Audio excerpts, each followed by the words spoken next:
This is my true story. I raised my daughter with everything I had. Her mother died young, so I worked day and night to make sure she had a good life. I washed dishes, carried bricks, went hungry so she could study and eat well.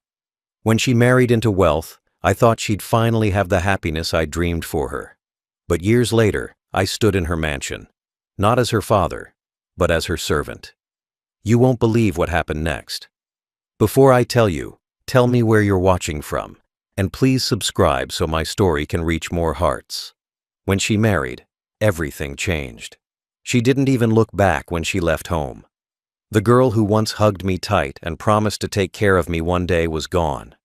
Her new husband came from money, rich family, big house, fancy cars. I was proud at first. I thought she had finally found stability, that she would never struggle like I did. But soon, her visits stopped. The phone calls became fewer, then disappeared completely. I'd wait by the small window of my old house every evening, hoping she might call, hoping to hear her voice. But weeks turned into months, and months into years. Nothing. I tried visiting her once. I wore my cleanest clothes, the same shirt I wore to her wedding, even though it was old and faded now. When I arrived, the security guard at the gate looked me up and down and said, "Sir, no servants allowed." I told him I was her father. He laughed like it was a joke. I stood there for a long time trying to find the courage to call her name, but my voice refused to come out. I walked back home that night, slow and tired, feeling smaller than I ever had in my life. She changed her last name after the wedding, started speaking differently, started acting like she was born rich. A neighbor once showed me a photo of her from a magazine, standing beside her husband, smiling, wearing expensive clothes, her hair tied perfectly. She looked happy, but not the kind of happiness that comes from love. It was pride. It was distance. She had built a new world where I didn't exist. I wasn't her father anymore. I was a memory she had erased. Sometimes I'd see her on TV, attending charity events, talking about helping the poor. I'd laugh quietly to myself, not out of anger, but out of sadness. I was the poor she had forgotten. I was the man who once slept hungry so she could have bread. I was the reason she stood on that stage, but she didn't even know I was still alive. That thought haunted me every night. I tried writing letters to her, but I never sent them. What could I say? "Hello, this is your father. Do you still remember me?" The words felt heavy and useless. I tore them up every time.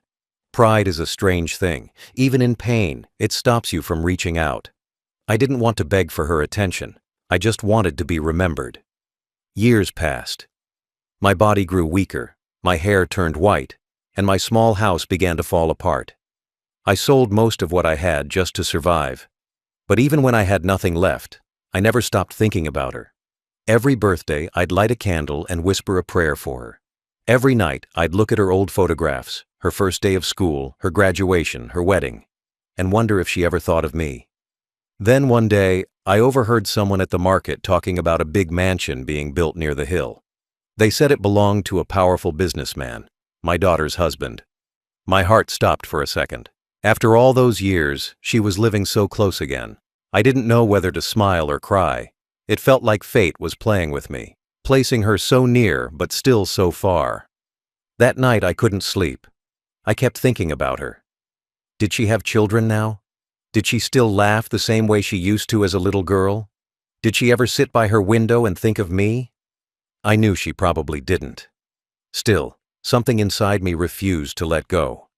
A father's heart doesn't stop caring, even when it's been forgotten. That was when I made the decision, one that would change everything. If she wouldn't let me in as her father, maybe I could find another way to be near her. Maybe I could just see her again, even from a distance. I told myself I didn't need her love, only her presence. But deep down, I think I was lying to myself. It took me several weeks to gather the courage. I was an old man now, tired, thin, worn down by years of hard work and loneliness. I had nothing left, no savings, no family, no home that felt alive anymore. The only thing that still beat inside me was the wish to see my daughter again, even if she didn't want me. So, when I heard that her mansion was hiring staff, housekeepers, cleaners, gardeners. I saw it as a sign. Maybe God was giving me one last chance to be close to her, even if she didn't know who I was. I went to the gate early one morning, dressed in my old shirt and trousers, carrying a small bag. The security guard looked at me with suspicion, but I showed him the notice about the job. He told me to wait. After some time, the house manager came out, a young woman, strict and busy. She asked a few questions, not about my life, just about my work. "Can you clean? Can you cook simple food? Can you take orders?" I said yes to everything. She didn't ask for my name at first, but when she did, I paused. I couldn't say my real name. If my daughter heard it, she would know. So I gave her another one, a name I made up on the spot. That's how I became someone else. She hired me that same day. Said they needed someone to help with cleaning and serving in the kitchen. I followed her through the long driveway, my legs shaking, my heart pounding like a drum. When I stepped inside the house for the first time, my breath caught. Everything was shining. Marble floors, tall chandeliers, big paintings, expensive furniture. I looked around and thought, so this is where my daughter lives now. I wanted to feel proud, but all I felt was distance. Then I saw her. She walked down the staircase like a stranger. Her hair was tied neatly, her clothes were elegant, her steps confident. She looked so grown, so far from the little girl who once held my hand at the market, begging for sweets. My throat tightened, and for a moment, I almost said her name. But I stopped myself. She looked right at me, and then looked away. Just like that. No flicker of recognition, no emotion, no memory. To her, I was just another servant standing quietly in the corner. From that day forward, I began working in her house. I swept floors she walked on. I polished tables where she ate. I washed the dishes her hands never touched. Every morning, I woke up before sunrise, cleaned the garden, wiped windows, and made sure everything was perfect. I did it not for money, but for her. Just being near her, hearing her voice, seeing her pass by. It was enough to make my tired heart keep beating. I kept my distance, always careful not to be noticed too much. I listened when she spoke to others, about business meetings, dinners, parties. Her tone was sharp, commanding, proud. I could tell she had learned how to survive in the world of wealth, but she had forgotten warmth. Sometimes, when she laughed with her husband or her friends, I'd stop and just listen, trying to find a trace of the daughter I once knew in that sound. But she was gone. Every night, when work was done, I'd return to the servant quarters, a small dark room at the back of the house. I had a thin mattress, a small fan, and one old photo of her I kept hidden in my bag. I would take it out quietly, look at it under the dim light, and whisper, "You look happy, my child." I wanted to tell her everything, how proud I still was, how much I missed her, how I forgave her even for forgetting me. But I couldn't. I was trapped in my own lie, a servant living in his daughter's house. There were moments I almost slipped. Once she dropped her scarf and I picked it up. When I handed it to her, she smiled faintly and said, "Thank you." Just that small word made my eyes wet. It had been years since she had spoken to me, even unknowingly. I had to turn away quickly before she saw the tears. Working there was both heaven and hell. Heaven because I got to see her every day. Hell because she didn't know who I was. But I told myself it was enough, that seeing her alive and safe was worth any pain. I thought I could live the rest of my life like that, quietly, unseen, just watching her from the shadows. I didn't know then that the truth would one day reveal itself in the cruelest way possible. My days in that house were long, quiet, and heavy. Every morning before the sun rose, I would wake up to the sound of the kitchen bell. My body ached, my hands were rough and swollen, but I never complained. I would clean the floors, scrub the marble steps, polish the mirrors until I could see my face, old, tired, unfamiliar.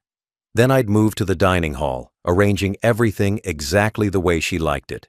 She was strict about order. Every cup, every napkin, every flower had to be perfect. I knew her habits better than anyone, yet she didn't know who I was. That thought stung every day, like a wound that never healed. When she walked past, I would lower my head. I didn't want her to look too closely at me, afraid she might notice something familiar. But she never did. She walked by like I was invisible, her perfume filling the air, her voice sharp and confident. She spoke to me the same way she spoke to all the servants, short, commanding, cold. Clean faster. Be quiet. Don't stand there. I obeyed every word. Not because I was afraid, but because I loved her too much to let pride speak. Every time she spoke, I heard the echo of the little girl she used to be, the one who called me Papa, the one who ran to me after school with her report card. I missed that voice. I missed her more than I could ever say. At breakfast, I would serve her tea and stand at the corner of the room, waiting quietly. Sometimes her husband would glance at me, then look away like I was part of the furniture.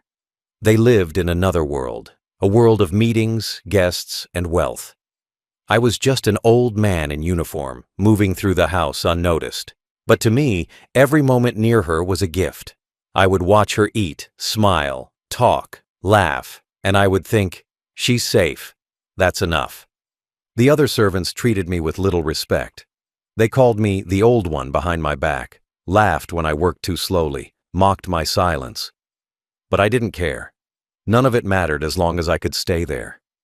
I cleaned her clothes, ironed her sheets, and sometimes, when I folded her dresses, I would touch the fabric gently, remembering the small hands that once held mine when I took her to school.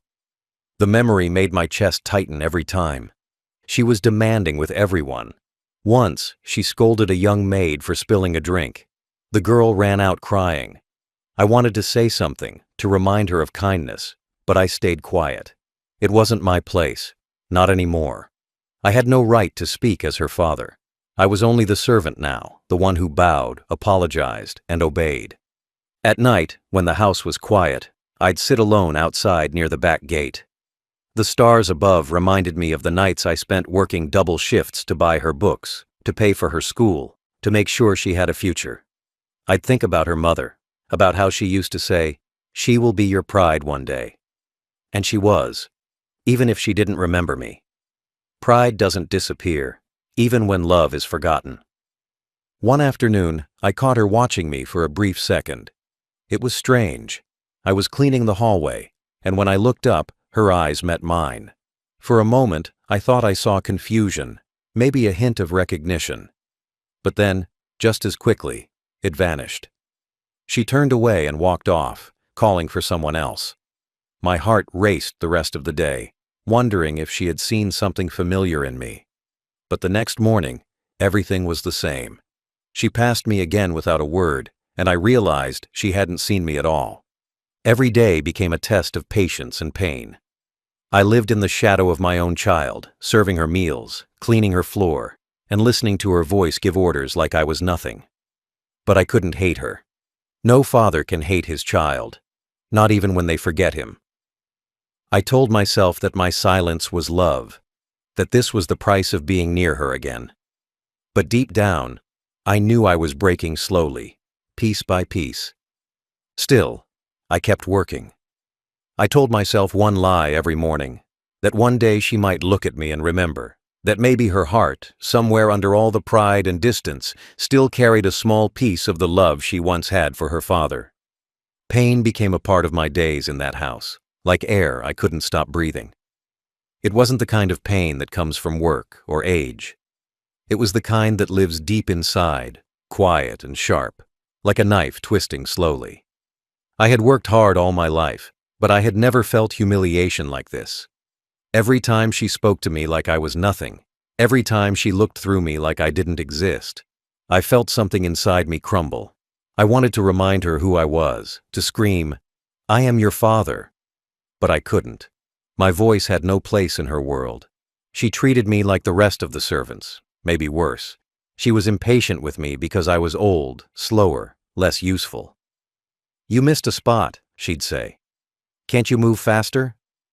Her words were knives, and I let them cut me because I loved the hand that held them. Once, when I served tea and accidentally spilled a few drops on the table, she threw the cup down, her voice sharp and cold. "You people are all the same," she said. "Slow, clumsy, useless." The cup shattered at my feet. I bent down quietly, picking up the pieces one by one, my hands shaking, the hot tea burning my skin. She turned away without another glance. That moment broke something in me. I had been insulted before, by strangers, by employers, by life itself. But being humiliated by the daughter I raised with my own hands, that was a pain I couldn't describe. I wanted to leave, but I couldn't. My heart wouldn't let me. I couldn't walk away from her, even if it meant walking over my own pride.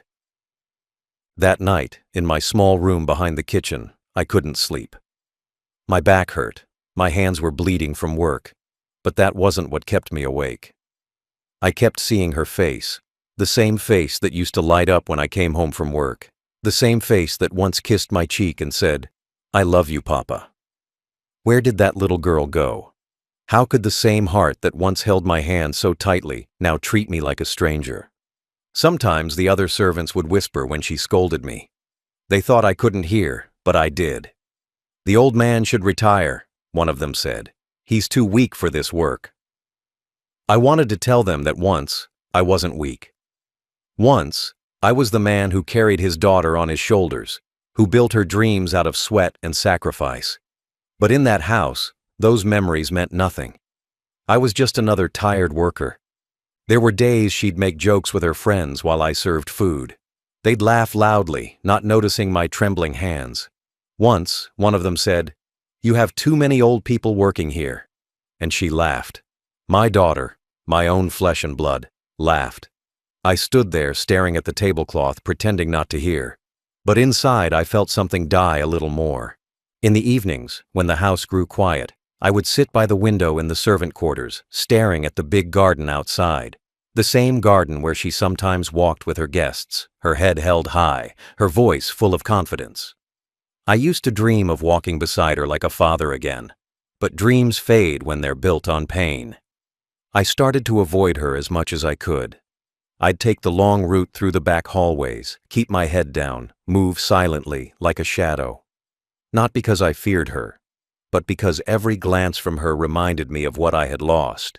It was easier to stay unseen, easier to pretend I was just a worker who happened to look too much like her father. But no matter how much I tried to stay away, fate had its own plans.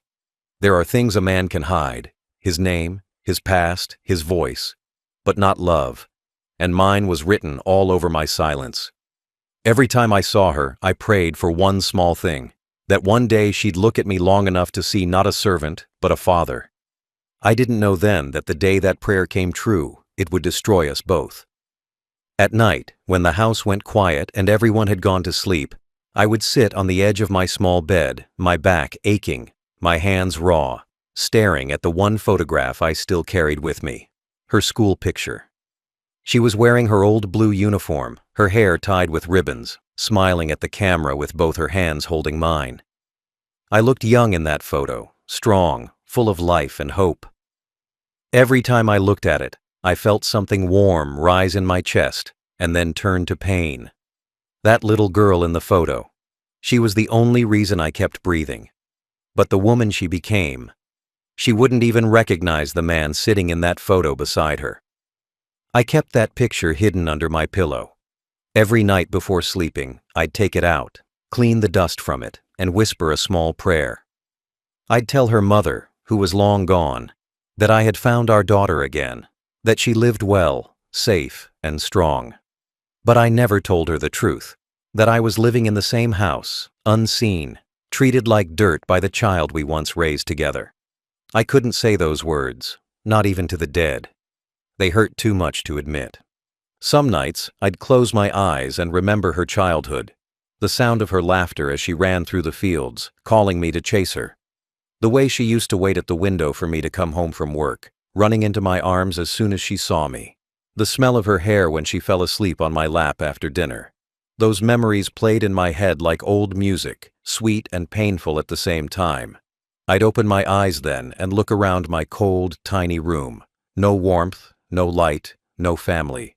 Just silence and loneliness. There was one memory that never left me. It was from the night of the fire, the one that left the deep scar on my hand. She was just 7 years old. I remember waking up to her screams, the house filling with smoke.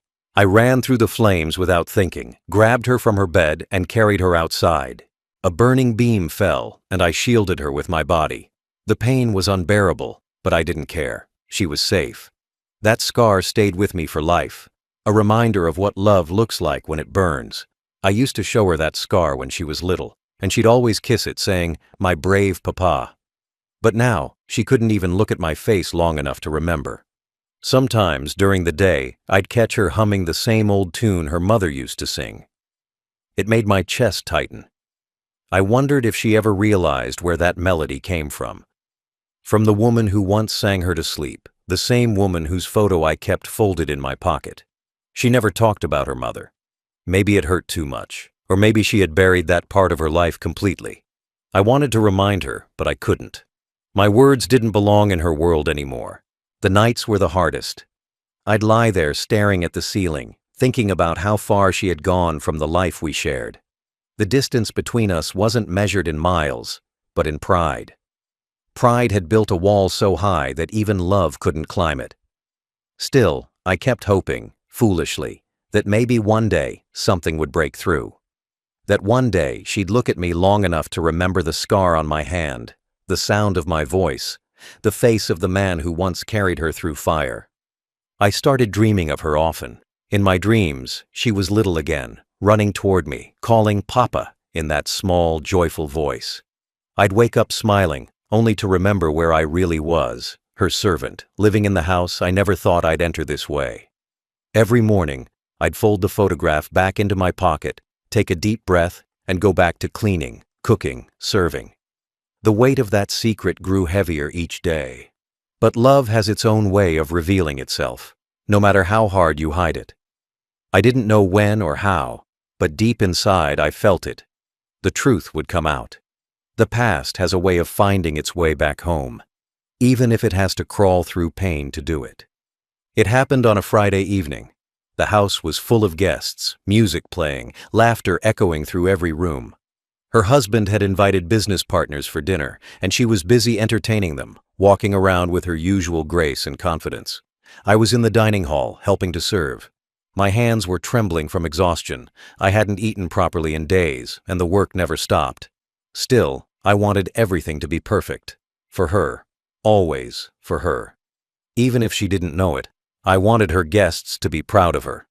I thought that was still something I could give her, even from the shadows. The air was warm that night. The chandeliers above glowed bright, the smell of expensive food filled the air, and the guests laughed too loudly. I stood in the corner, waiting for my cue to serve. My back hurt, my knees shook, but I kept going. When it was time to bring in the tea, I carried the tray carefully. 1 cup for each guest, perfectly arranged. The tray felt heavier than usual, maybe because my hands had grown weaker. As I reached the table, someone bumped into me. The tray tilted, the cups rattled, and before I could steady it, one of them fell. Hot tea spilled across the table, dripping onto the floor. The sound of that cup shattering was louder than anything in that moment. The room went silent. Every pair of eyes turned toward me. I froze. My hands shook even more, my heart pounding in my chest. I bent down quickly to clean the mess, my knees pressing into the hard floor. Before I could say a word, I felt her presence.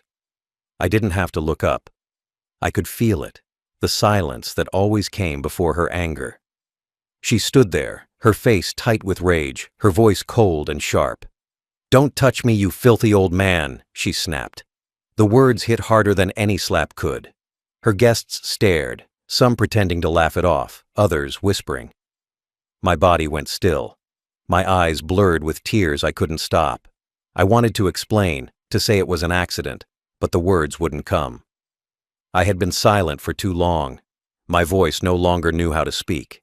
I bent down again, picking up the broken pieces of the cup with my bare hands. The sharp edges cut into my skin, small drops of blood mixing with the spilled tea. But I didn't stop. I just kept cleaning. That's what servants do. We clean our own pain quietly, so no one else has to see it. She didn't move to help. She didn't even look sorry. She just turned away and told one of the maids to bring another cup. My hands trembled as I gathered the last piece, and I felt something inside me collapse.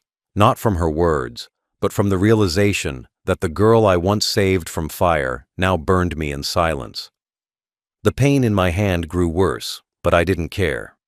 I stayed there on my knees, pretending it didn't hurt, pretending her words didn't break me. Her guests started talking again, pretending nothing had happened. That's what rich people do. They ignore the suffering of those beneath them. I was invisible again, just like always. I got up slowly, holding the pieces tightly, feeling the blood trickle between my fingers. I wanted to hide, to disappear before she could say anything else that would destroy what was left of me. As I turned to leave the room, something made me stop. I caught sight of her reflection in the glass door. Her face, pale and tense, her eyes darting toward me for a brief second. There was something there, something unsure, like a flicker of confusion, but it passed quickly. She looked away, adjusting her dress, forcing a smile for her guests. I walked away quietly, my head low, my heart heavy. In the kitchen, I washed my hands. The cuts stung, the blood running thin with water. When I looked down, I saw it. The old scar on my right hand, the one I got years ago when I pulled her out of the burning house. The scar she used to touch when she was little. The scar she said made me her hero. I stared at it for a long time, my breath shaking. I didn't know it then, but that same scar, the one that saved her once, was about to reveal the truth I'd been hiding for so long.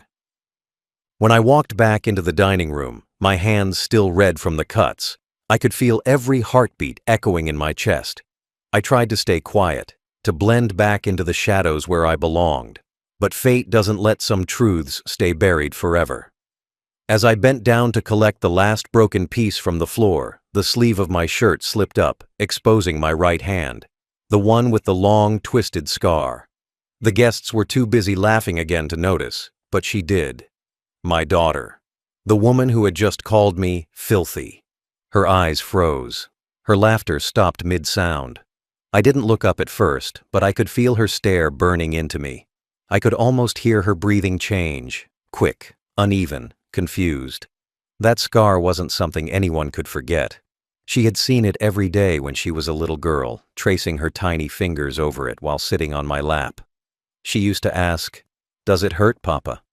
And I would always smile and say, "Not anymore, because you're safe." That memory was buried deep in her heart, but in that moment, it came back like lightning. The color drained from her face. Her hand trembled as she lifted it to her mouth. Her guests were still talking, unaware of the storm inside her, but she couldn't move.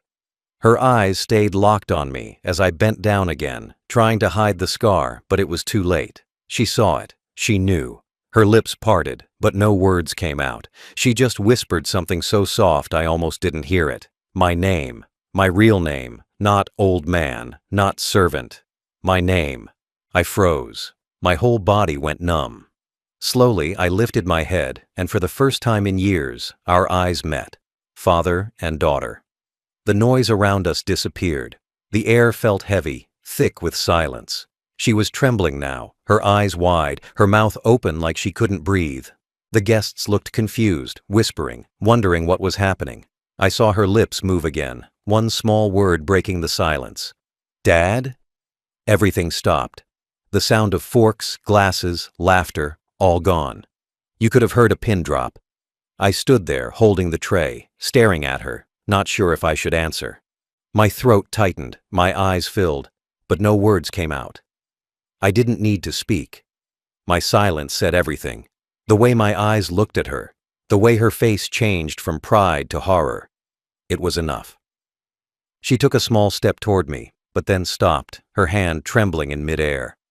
I could see her eyes filling with tears, her lips shaking.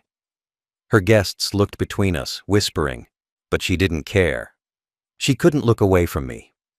She stared at the scar again, her voice breaking as she whispered, "It's you." I wanted to reach out, to hold her, to tell her it was okay, that I didn't blame her, that I never stopped loving her. But my legs wouldn't move. My hands were shaking too much. All I could do was stand there, watching her world collapse in front of everyone. The proud woman who had once pushed me aside now stood frozen, realizing the man she had humiliated, the man she had called filthy, was the same man who had once saved her life. One of her guests asked what was wrong, but she couldn't answer. She just turned toward me, her voice barely more than a whisper. "Why didn't you tell me?" she said, but I couldn't reply. The truth was too heavy. I had lived in her house for months, cleaning her floors, washing her dishes, bowing when she passed, all just to see her again. How could I explain that kind of love? How could I tell her that a father's heart doesn't die, even when it's been forgotten? I lowered my head again, not out of shame, but because I couldn't bear the sight of her tears. She rushed forward suddenly, reaching for my hand, the same hand with the scar. Her fingers brushed against it, trembling. The touch made my heart twist. For a moment, I saw the little girl again, the one who once kissed that scar. But the moment didn't last. Her husband's voice broke through the silence, confused and angry, asking what was happening. She didn't answer. She just looked at him, then back at me, and whispered again, "This is my father." Gasps filled the room. The truth was out. The servant everyone ignored was the owner of her childhood, the man she once called Papa. I saw shock, pity, even disgust on some faces. But I didn't care. I had seen her see me. Truly see me. And for the first time in years, that was enough. When she said that word, "Father," the entire house seemed to stop breathing. Her guests froze in their seats. Even the servants in the corner dropped what they were doing and turned to look. For a few seconds, I couldn't hear or move. Everything around me blurred, like the world had gone silent except for her trembling voice. My daughter stood there, pale as ash, her hand still hovering near me, her eyes filled with disbelief and guilt. And me, I stood with my back bent, my hands shaking, my heart caught between love and pain. I had imagined this moment 1,000 times, but never like this. She started walking toward me, slowly, her heels clicking on the marble floor. Each step sounded louder than the last. I saw her face up close now. The same eyes, the same nose, the same mouth that once called me Papa. She was still my little girl, no matter how much time or pride had changed her. Her tears began to fall, and I couldn't stop mine either. She reached out again, whispering my name like she couldn't believe it. My heart screamed to hold her, to tell her I was still here, that I had never stopped loving her, but my body wouldn't move. I just stood there, frozen in my pain. Her husband's voice broke through the air, sharp and angry, asking what kind of joke this was. But she didn't answer him. She couldn't. She was too lost in the truth that had finally caught up to her. "This is my father," she said again, louder this time, her voice cracking. Her guests looked at each other, uncomfortable, whispering under their breath. I saw judgment in their eyes, not for me, but for her. In their world, shame came fast and deep. She turned to me again, her face breaking, her voice shaking. "You worked here? All this time?" I nodded slowly. My lips trembled, but I couldn't speak. My throat felt like it was closing. She covered her mouth with her hand and started to cry. "I didn't know," she whispered, almost to herself. But I had known that long ago. I knew she didn't know. That's what made it hurt more. The truth that a child could forget her own father so completely that he could live under her roof and still be a stranger. The guests began leaving quietly, one by one, pretending not to stare. Her husband stood there, stiff, embarrassed, not saying a word. The house grew quiet again, except for her sobs. She knelt down in front of me, the same way I had once knelt in front of her when she was a child. The image cut deep, the rich woman who once commanded everyone around her now sitting on the floor, crying at the feet of the servant she had insulted. I wanted to tell her to stop crying, that it was all right, that fathers forgive easily. But I couldn't. My body felt heavy, my heart too full. She took my hand in hers, and when her fingers touched the scar, she broke down completely. Her tears fell on my skin, mixing with the blood still there from the broken cup. I closed my eyes. I could feel her trembling. "I'm sorry," she kept saying, over and over. I wanted to tell her that I forgave her long ago, that love doesn't die even when it's forgotten. But the words wouldn't come. They were buried under years of silence and pain. The other servants were watching from the doorway, whispering to each other. I didn't care. For the first time in years, I wasn't invisible. She saw me, not as a worker, not as an old man, but as her father. That look in her eyes, pain, guilt, love, and realization. It was everything I had prayed for, and yet it tore me apart. I didn't know whether to feel joy or sorrow. I slowly lifted my hand, placed it on her head the way I used to when she was small, and whispered softly, "It's all right, my child." My voice cracked as I said it. The words felt like they carried all the weight of the years I had lost. She cried harder then, clutching my hand against her face. The people who once looked down on me now looked away, unable to watch what love and shame look like when they finally meet. I stood there for a while, my hand still on her head, my heart beating heavy. This was the moment I had dreamed of, being recognized, being remembered. But it didn't feel the way I thought it would. It didn't bring peace. It only brought a deeper pain, the kind that comes when truth arrives too late. I knew, deep inside, that things could never be the same again. After that night, I couldn't stay in that house anymore. Everything inside those walls had changed.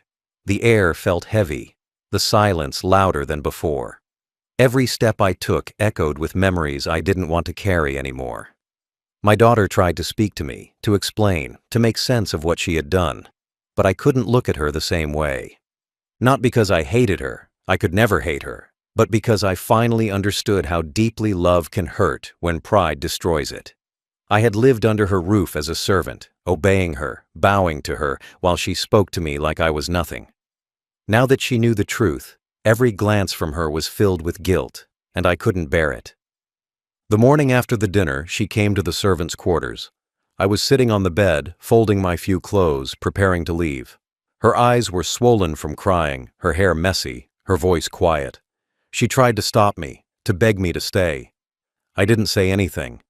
I just kept folding, one shirt after another, slowly, because my hands were shaking.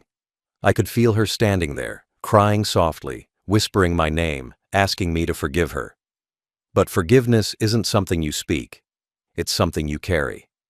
I had already forgiven her long ago, long before she even realized what she had done. But I couldn't live there anymore, not as her servant, not even as her father. That house had seen too much pain. When I stood up to leave, she fell to her knees and held onto my legs, begging me not to go. The same woman who once threw orders at me was now clinging to me like a child. It broke my heart. I wanted to pull her up, hold her close, tell her it was fine, that everything was okay. But it wasn't. The wound was too deep, the years too long. I looked down at her and said quietly, "You taught me my place, and now I know it." My voice cracked as I said it. She cried harder, shaking, her tears falling on my shoes. I wanted to stay, but I knew that if I did, the pain would never heal for either of us. I walked past her slowly, my small bag in my hand, my steps unsteady. Every corner of that house held a piece of my heart. The hallway where she used to play, the window where she laughed, the garden where I used to imagine her running as a little girl. I wanted to take those memories with me, but they belonged to another life. I had to let them go. As I reached the door, she called out my name one last time, her voice breaking completely. I didn't turn around. I couldn't. If I had looked back, I wouldn't have been able to leave. Outside, the sky was gray, the wind cold. I walked down the long driveway, feeling smaller with every step. The guards at the gate stared at me, confused. They had seen me come in months ago as a poor old servant. Now, I was leaving as the owner of a truth no one could erase. My feet ached, my eyes burned, but I kept walking. I didn't know where I was going. I just knew I couldn't stay where I had been forgotten. Behind me, I could still hear her crying. That sound followed me all the way down the road. It echoed in my ears even after the mansion disappeared behind the trees. I thought about turning back, just once, to tell her that she was still my daughter, that I didn't want her guilt, just her peace. But some words are better left unsaid. Sometimes, silence is the only punishment life gives, and the only mercy too. As I reached the end of the road, I looked up at the sky and whispered to her mother. I did my best. The wind blew softly, almost like an answer. My heart hurt, but there was peace in that pain. I had lost her once when she left home, and I lost her again when she finally remembered me. Love brought me back to her door, but pride took me away again. She had her wealth, her mansion, her perfect life. I had nothing but the truth, and somehow, that was enough, because now she knew. She knew who I was, what I had done, what I had endured, just to see her one last time. And maybe one day, when the guilt fades and the pride dies, she will remember not the servant she scolded, but the father who loved her too much to stay. I never went back to that house again. After I left, I rented a small room near the old town where we once lived when she was a child. The room was simple: one bed, one chair, one window that looked out onto the street. I didn't have much, but I had peace. Every morning, I would wake up and sit by that window, watching people pass by, mothers holding their children's hands, fathers carrying groceries, families walking together. It reminded me of what I had lost, but also of what I once had. Sometimes pain doesn't come from what's taken away. It comes from remembering how full your heart used to be. Days turned into weeks. The first few mornings, I expected her to come.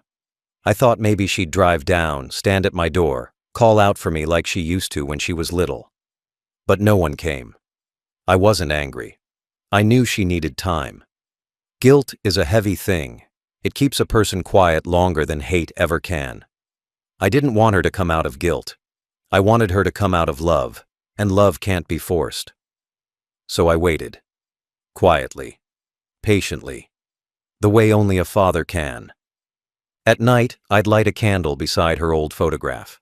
She was about 10 in that picture, wearing the same blue school uniform, smiling proudly with her arm around my neck. I'd whisper to her, even though I knew she couldn't hear me. I'd tell her that I still loved her, that I still prayed for her, that I hoped she was eating well, sleeping well, smiling again. I never cursed her name. I never wished her pain. Because love doesn't stop when someone forgets you. It just learns to live in silence. After some months, I heard from one of the old workers at her house. He came by the market where I bought my food. He recognized me right away and said softly, "Sir, she's changed." I asked what he meant. He said she let go of most of the servants, started visiting charities, and even opened a home for the elderly. "She talks about you sometimes," he said. "Says she's still trying to find you." I didn't answer. My heart wanted to go back to her right then, to tell her I was still alive, still here. But my mind told me not to. Some lessons only stay when they're carried with the weight of loss. Years passed. My hair grew completely white. My hands shook more. But my heart stayed steady. I found small work, fixing shoes for the neighborhood kids, mending clothes for people who couldn't afford new ones. They called me Grandpa and brought me food sometimes. I found comfort in those small kindnesses. I didn't need much. I had already lived a life full of both love and sorrow. One afternoon, as I was closing my little shop, a car stopped nearby. A young woman stepped out holding flowers. I didn't recognize her at first. She wore simple clothes, no jewelry, no makeup. But then she smiled, and I saw it. My daughter's smile. My eyes filled instantly. She walked toward me slowly, tears in her eyes, and said, "Papa." Her voice broke when she said it, like the word had been waiting years to be spoken again. I didn't move at first. I just stood there, frozen, staring at the face that had once looked at me with pride, then anger, and now, love. She kneeled in front of me, just like she had on the day I left, and placed the flowers in my hands. "I found you." she said softly. I couldn't speak. I just touched her face gently, tracing the same cheek I once wiped tears from when she was small. She was crying again, but these tears were different. They weren't from guilt or shame. They were from love, from realization, from finally understanding what family means. We sat there for a long time, not saying much. She told me she sold the mansion, said she didn't need all that anymore, said she wanted to build something smaller, a home with warmth instead of walls. I listened quietly. My heart felt light again for the first time in years. Before she left, she hugged me tight, really tight, the way she used to as a child. I could feel her heartbeat against my chest, steady and real. I love you, Papa, she whispered. I closed my eyes and whispered back, I know. When she drove away, I didn't cry. I smiled. The world had turned full circle. Life had broken us apart, but love had found a way to bring us back together. The servant she once ignored had always been her father, and the father she had lost had always been waiting, quietly, with open arms. Sometimes life teaches through pain what comfort never could. And though I spent months cleaning her floors and hiding my name, I left her house with something no one could ever take away. Her heart, finally remembering mine.